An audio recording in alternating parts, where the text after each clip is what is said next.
I know what you're thinking. It's just been the first week of uni. You're already lost, already behind on lectures and assignments. All you've eaten is takeaway, spent every night at Sub-Zero, haven't done your laundry, and you're just out there thinking, what the f***? How do I get my shit together? Fear not.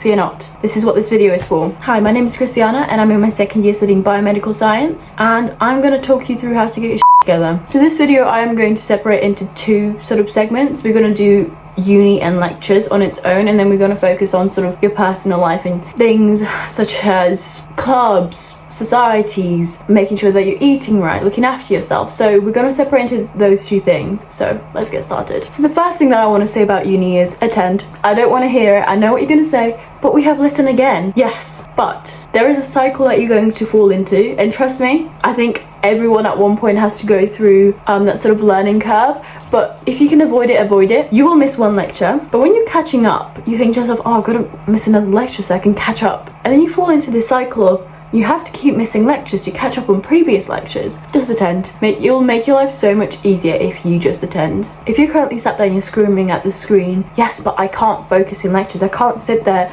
for an hour or more and just take notes. And plus, we get given all the PowerPoints and Moodle, so why take the notes if I can just have the PowerPoint on my laptop wherever I go? I hear you. And I have come up with a way to focus in lectures and get the most out of lectures in a way that doesn't actually mean that I'm taking notes. Let me introduce you to a wonderful concept of writing down questions. Let me show you an example. This is my biochemistry lecture. It's just questions. After the lectures, what I then do, or when I have a free moment, is I go and I make notes in my own words answering those questions. That way, also when you go and study for your end of year exams, you have questions on all your PowerPoints and then short answers that make you understand the concepts. So then when you review all these notes and all these questions, you will be much more prepared to then answer the more complex stuff that will come up on your exams, like case studies, essays, because you already have a really good grasp of the basic stuff, and then you can link ideas. But it does require a bit more effort than just noting things down in a lecture. When I discovered this, my life genuinely changed. So how do you stay organized? How do you keep track of all your assignments? Good old planners.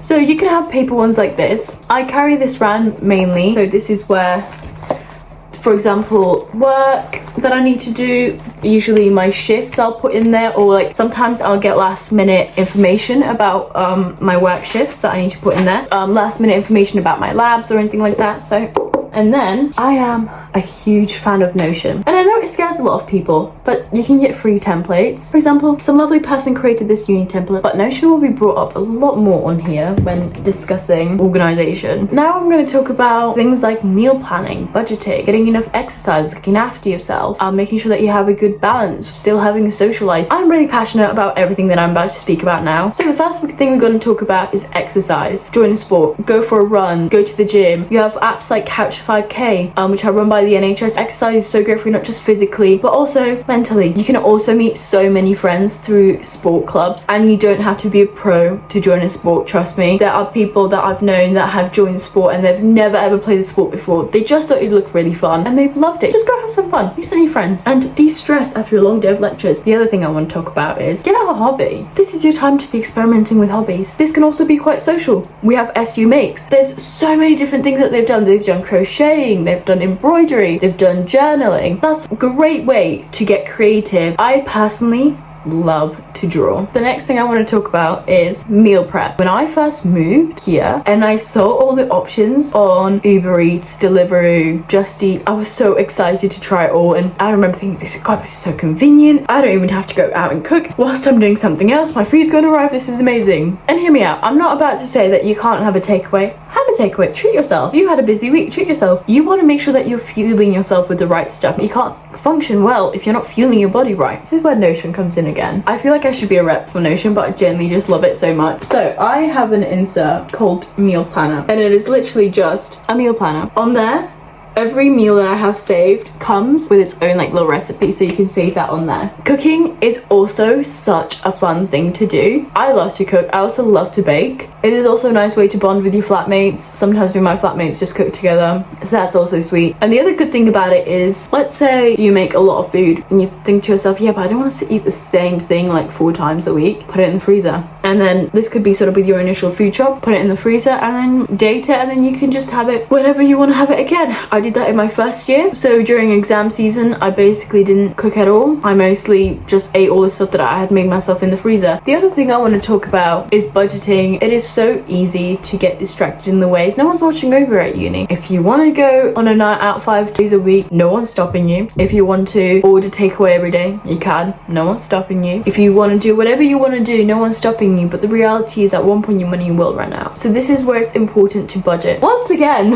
I feel a little bit repetitive here. I must bring up Notion. I have my own insert for budgeting. Here I mostly keep a tab of all my monthly expenses. So I have a set limit on how much I want to pay for food. I also have to put in there how much I pay monthly for my phone, how much I pay monthly for my insurance for my car, and any sort of subscriptions that I might have, like Netflix or Disney Plus or things like that, making sure that I've got that on there. I also have my monthly income, and I know that a lot of people get very scared to look into their bank accounts and see how much money is going out, but you don't want to be in a position where suddenly you're struggling and you can't, all you can eat is pot noodles. And the last thing that I want to talk about is jobs. How do you get a job at uni? Story time. In my first year of university, I was so excited to come. I had prepped all my stuff. I was so excited, and the last thing that I had to do was find a job. And so obviously I waited until it was really close for me to find a job, but I remember waiting mainly to get my timetable, so I knew when I was free. Issue was my timetable was rather completely packed or semi-decent, and it just wouldn't repeat itself. And I just remember panicking. I thought, what